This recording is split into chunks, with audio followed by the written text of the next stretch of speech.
Lord, I believed that my own sense of righteousness should be the standard for justice in the world. So, I judged anything different from my thoughts as unlawful and condemned it harshly. Lord, what shall I do? Your cross stands where my sense of justice has led to lawlessness. Now, I am crucified with you on that cross.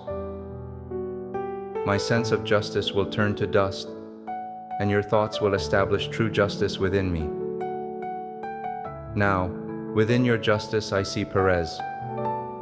I see the seed of my salvation. In Jesus' name, I pray. Amen. I have been crucified with Christ. It is no longer I who live, but Christ who lives in me.